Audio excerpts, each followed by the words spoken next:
Welcome to the 74th Hunger Games. I got over 100 people to simulate the 74th Hunger Games for a prize of 25 USD. 50 tributes were selected to compete and fight one another until there was only one standing. In addition, there was 50 civilians. These people will be able to vote on very important decisions to crucially alter the outcome of the game. Players are given no rules and only one life each: corruption, betrayal, deceit. The rest of this journey was completely up to them, an insane story you don't want to miss. I present to you. Before we start, I want to mention this video is heavily inspired by Ish13C and Magicum. Also credit to Arathon and his team for building this map. If you want to participate in events like these in the future, make sure to subscribe and join Discord server, link in description. To start off, we got all 50 tributes placed into pillars surrounding the cornucopia, which is filled with good loot. Once we gave the go, all tributes would be released and a bloodbath would ensue, and with a clock counting down to 0, the event started. With over 200 chests scattered around the map, there was many opportunities to obtain loot, however middle was the most central location. Within the first few minutes, fights ensued across the map, leading to the death of many. As players spread out to find loot, teams began to form. Two members by the name of 0344 and 5390, or General, found each other and began to scour the map and hunt down weak members. These were very prominent members of the previous event. So if you haven't seen that already, go check it out, videos top right. In addition to this team forming, another powerful rival was beginning to form between two tributes of Sam Dow and Duke Entertaining. Both were kitted out with full iron armor and had control over mid. This allowed them to control a central part of the map and have easy access to food and fights. The only way for tributes to gain food was from chests and supply drops or murdering other tributes. Seeing this as an issue, the citizens voted to have a supply drop land with much needed items including food and iron. 60% of the citizens voted in favor of the proposition, and we decided to set up a drop. Some of the first players to get the drop were Crepper and Drem. However, they spent too long having a stare contest that someone else was able to slip by and loot the supply drop.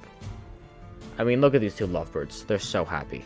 Mocker99 and his teammate Renegade Mango were able to loot the supply drop and leave before anyone else noticed, and these two lovebirds decided they didn't love each other anymore and Drem killed Crepper.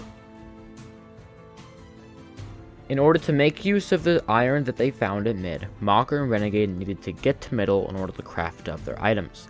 However, there was an issue. Sam and Duke still had control of mid and were the most stacked team by a long shot. So, they created a plan.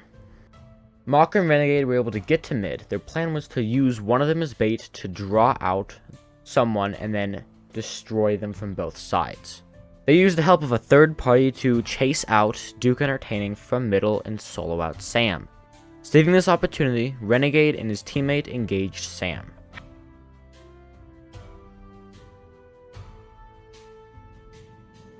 Renegade got separated from Mocker and Sam was able to take out Renegade in time before Mocker could return. Mocker was not far behind and jumped Sam. But at the sight of Duke Entertaining coming back to save his teammate, Mocker decided to take his life while he could and fled. Somewhere in the middle of the forest, many more interesting things were happening. For one, sponsorship. One of the citizens' mechanics was to choose sponsors. If someone was chosen to become a sponsor, they would receive much needed items whenever they so wanted. However, in order to choose a sponsor, 60% of the citizens had to agree on one person to sponsor and send the items to them. The citizens had to vote on 3 tributes to sponsor over the course of the event, and this was the first time they chose one. The first tribute to be sponsored was Tobuscus Jr., with the citizens voting 32 and 18 in favor of sponsoring him. The reason was because he was well known in the community and many players wanted to support him. With Toby receiving his loot, night started to fall and day 1 was officially over with only 20 players remaining.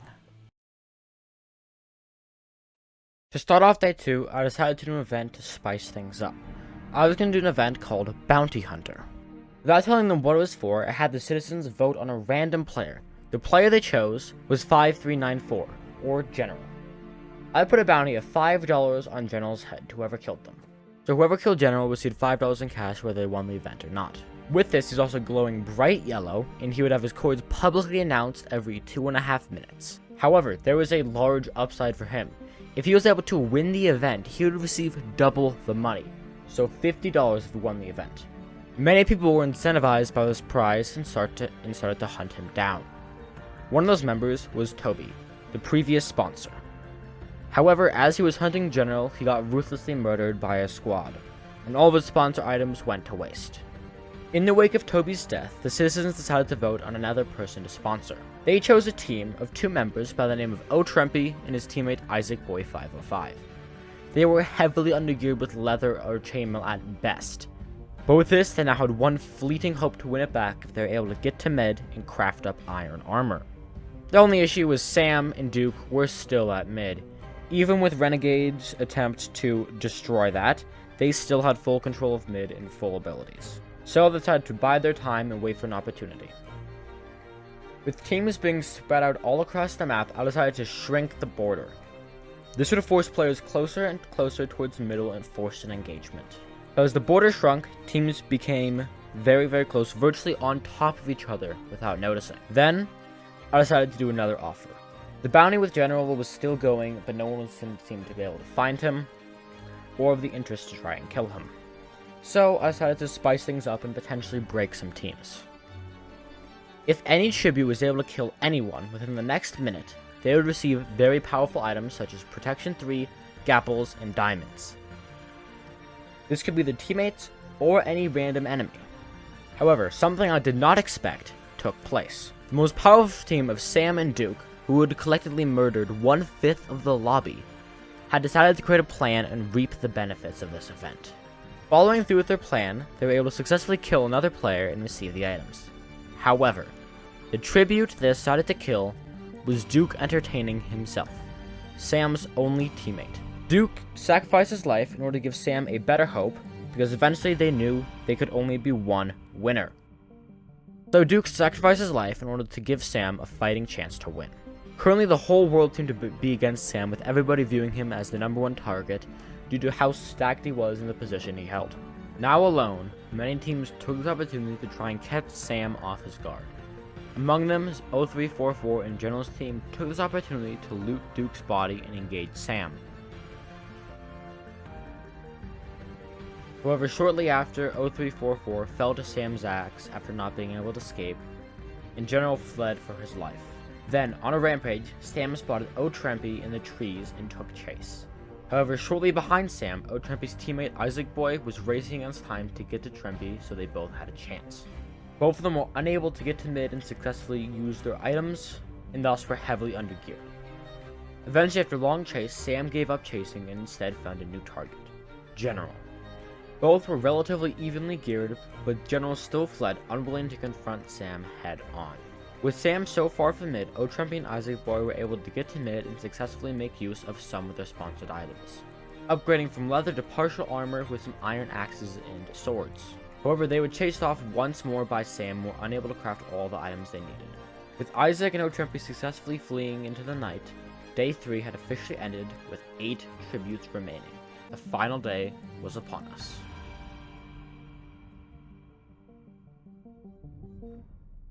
Starting off on Day 3, we decided to ban teams as there was only 8 players remaining, and we wanted to make the game fair for everyone so everyone had a fair shot of winning. With Sam once more having control of mid, he began to make use of his items to become incredibly stacked with 3/4 enchanted iron armor and diamond leggings, the only enchanted gear and diamond gear in the entire game. However, Sam was exposed due to the openness of middle, and O'Trempy and Isaac were raining down hellfire upon Sam every chance they got. While teaming was banned, everyone could agree that Sam was the #1 target to kill due to how stacked he was. Throughout the next few minutes, there were skirmishes at mid, but to no avail. Nothing ended up happening, they both just ran and could not chase. Meanwhile, across the map, there was a fatal fight between 2 members. Both were very undergeared and not have good items and resorted to scavenging all they could, but were forced to closer and closer due to the border closing. In the end of the fight, they ended up killing each other. With nothing actually happening and the player count being down to 5, I decided to enable DeathMatch. All players would be teleported to a small deathmatch arena that consisted of a fiery pit of hell, and undead roamed around as sentries guarding the loot.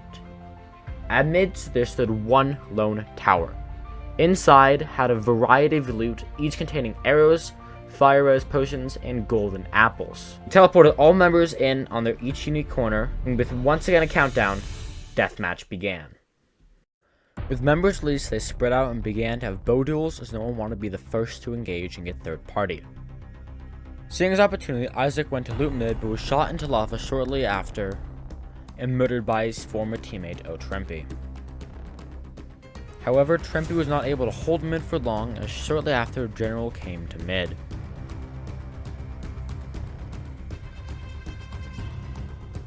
After successfully escaping with his life, it once more became a bow battle between Sam and him. Meanwhile, while running, General found another tribute hiding behind his spawn and proceeded to ruthlessly murder him.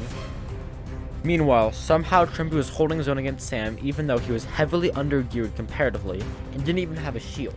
Returning back to fight, General began to fight in third party. Nah, he's good.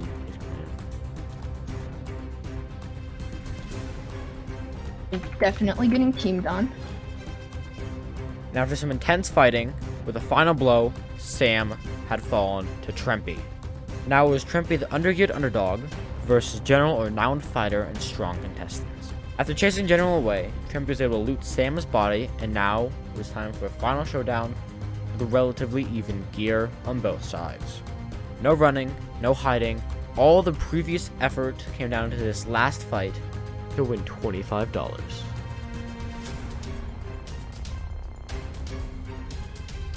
Seeing initial success, Trempy chased down General.